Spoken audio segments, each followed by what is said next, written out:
Hey guys, got another book for you today. It's called A Visitor for Bear. We've read a lot of books about a bear, haven't we? Yes, we have. This one is A Visitor for Bear. It's written by Bonnie Becker and illustrated by Katie McDonald Denton.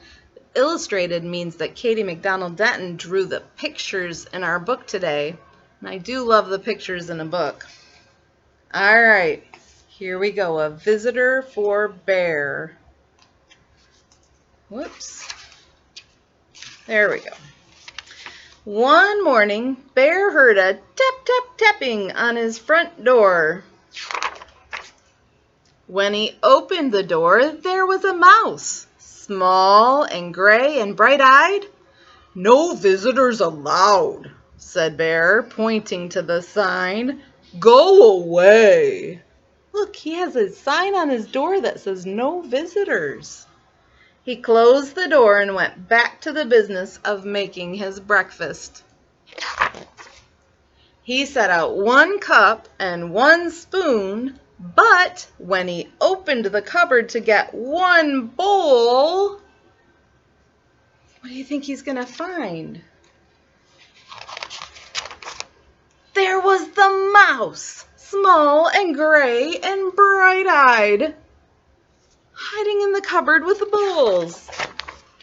"I told you to leave," cried the bear. "Perhaps we could just have a spot of tea," said the mouse. "Out," commanded the bear. "Most sorry," said the mouse. "I'll be going now." Bear showed him to the door and shut it firmly. Look at that. Then he went back to the business of making his breakfast. But when he opened the bread door for 1 slice of bread, there was the mouse. Look, small and gray and bright-eyed. Does the bear look happy to see the mouse again? No. "Unbelievable," rumbled the bear. "Away with you. Vamos." I do like a bit of cheese," said the mouse. Bear pointed his rigid claw toward the door.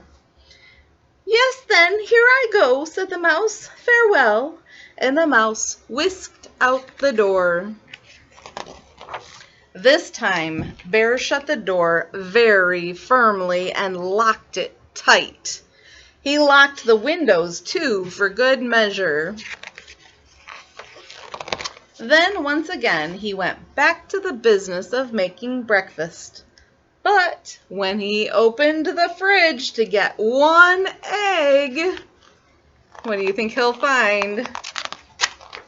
There was the mouse, small and gray and bright-eyed, of course.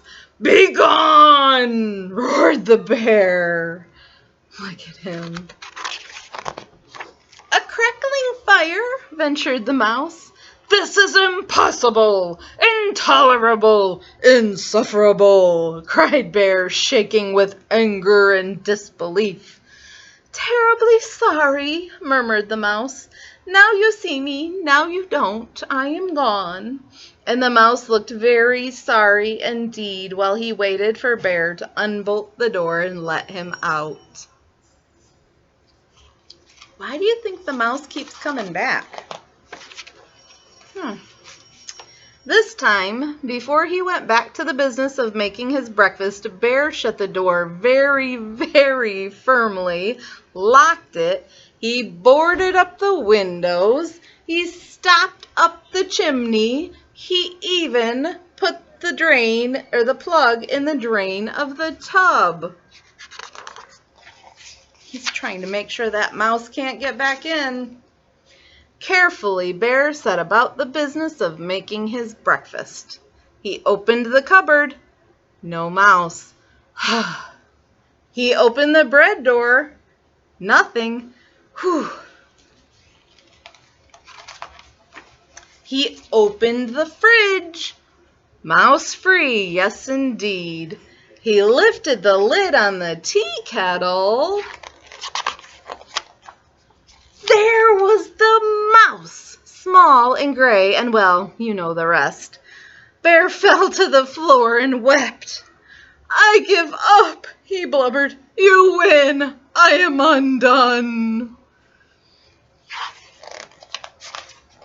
"So sorry," said the mouse, "but perhaps if I could have just a bit of cheese and a cup of tea, do you think we could unstopper the chimney and have a nice fire?" Bear blew his nose with a loud honk. "But then you must go," he sniffled. "No visitors allowed." "You have my word," said Mouse.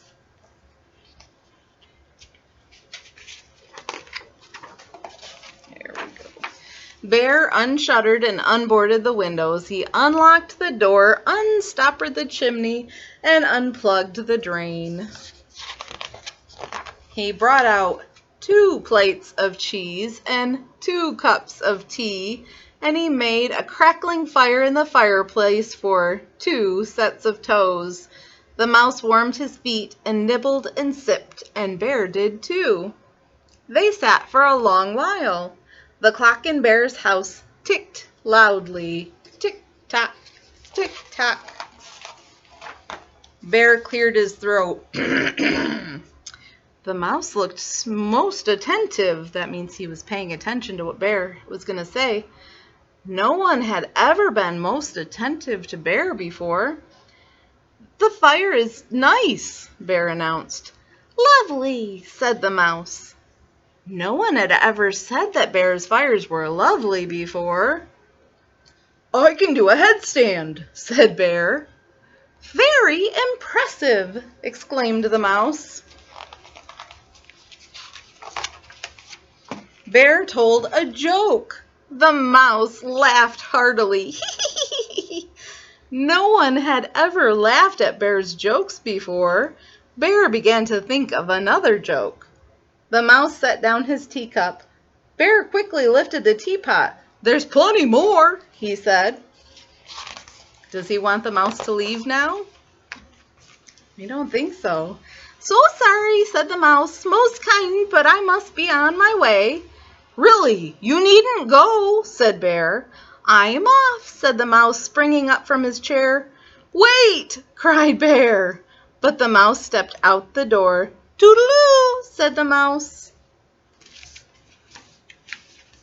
"Don't go," wailed the bear, throwing his body across the path. "But I gave you my word," said the mouse, pointing to the "No Visitors" sign. "Oh, that?" cried Bear, pulling down the sign and tearing it up into little bits. "That's for salesmen, not friends."